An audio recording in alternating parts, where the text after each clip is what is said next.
Shalom, shalom, shalom, shalom. Haleluya, puji Tuhan, selamat pagi. Sungguh Tuhan kita baik dan teramat baik. Dan dalam kebaikannya Tuhan sudah membangunkan kita kembali di hari ini, Selasa 2 Mei tahun 2023. Percayalah kita pasti akan diberkati hari ini, amin. Baiklah, sebelum kita lebih jauh melakukan semua kegiatan pekerjaan kita hari ini, seperti biasa, mari kita landasi hidup kita dengan mendengarkan firman Tuhan dari pembacaan Alkitab 1 hari 1 pasal dari bacaan 28 hari bersama kitab Kisah Para Rasul. Dan puji Tuhan, hari ini kita telah berada di penghujung kitab Kisah Para Rasul, tepatnya Kisah Para Rasul pasal yang ke-28 ayat pertama sampai dengan ayat yang ke-31. Saya sangat percaya seperti doa dan harapan kita selama ini bahwa pembacaan Alkitab 1 hari 1 pasal ini telah membuat saudara semakin bertumbuh dan berakar kuat di dalam Tuhan. Dan itu artinya semua pesan-pesan yang kita telah terima dari 28 pasal kitab Kisah Para Rasul telah sangat memberkati kita semua. Amin. Jangan jemu-jemu terus dan jangan pernah bosan. Mari terus kita lanjutkan pembacaan Alkitab pada besok hari di pembacaan kitab yang baru. Dan doaku sebagai hamba Tuhan, saudara akan semakin kuat, semakin cerdas secara rohani, semakin matang secara rohani, dan saudara semakin paham menjalani hari-hari di dalam kemenangan bersama Tuhan. Amin. Judul renungan kita dari pasal terakhir kitab Kisah Para Rasul ini adalah Sabar Menanti Jawaban Doa. Sebagai pengantar renungan ini saya akan coba bacakan untuk kita ayat yang pertama. Setelah tiba dengan selamat di pantai, barulah kami tahu bahwa daratan itu adalah Pulau Malta. Saudara, menunggu adalah hal yang tidak mudah, betul? Kesabaran dan pengharapan akan saling beradu demi sebuah kebutuhan atau sebuah keinginan. Jadi tidaklah mengherankan kalau banyak orang menyerah karena kurang sabar dalam penantian. Menunggu selalu menuntut kesetiaan dan kepercayaan kepada siapa penantian itu ditujukan. Dan ketika kita memanjatkan doa, kita pun dituntut untuk menunggu jawaban dari Tuhan. Cara Tuhan menjawab doa tidak ada polanya. Ada doa yang segera dijawab, namun banyak juga yang membutuhkan waktu yang panjang. Periode penantian ini adalah masa krusial dalam promasi spiritualitas kita.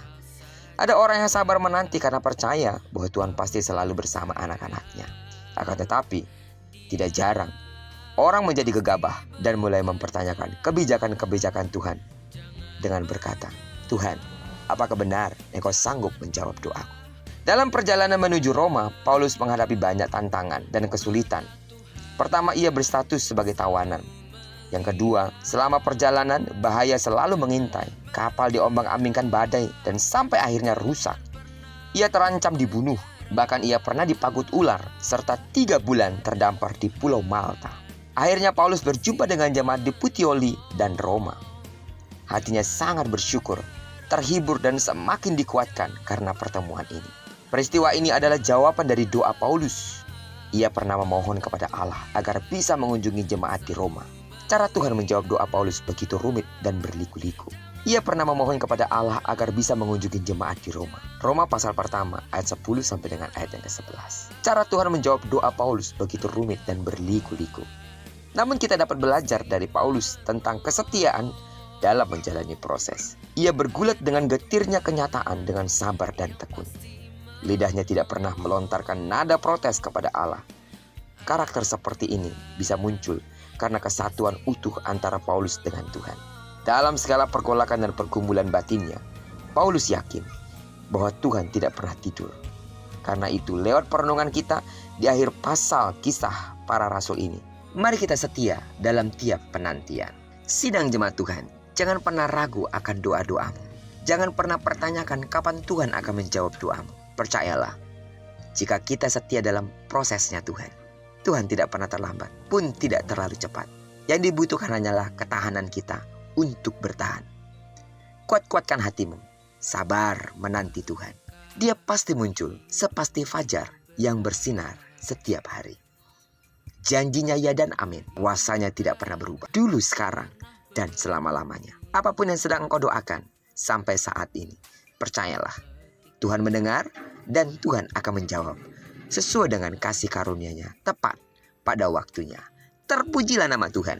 Kiranya perenungan kita pada pagi hari ini memberikan kita semangat baru untuk tetap percaya bahwa apa yang kita doakan selama ini tidak sia-sia. Tuhan pasti mendengarnya dan kita pasti akan mendapatkan jawabannya tepat pada waktunya.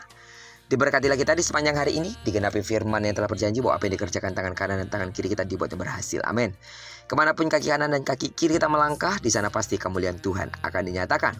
Jika bersatu musuh datang menyerang engkau, tapi karena kekuatan Allah ada padamu, pembelaannya ada padamu, maka musuhmu akan lalu daripadamu. Bagi sedang jemaat Tuhan yang sakit secara fisik, dengarkanlah bahwa dalam nama Yesus, sembuhlah sesuai dengan takaran imanmu. Diberkatilah kita bersama dengan orang-orang yang kita kasihi, serta bersama dengan orang-orang yang kita cintai dimanapun mereka berada. Terpujilah nama Tuhan. Shalom.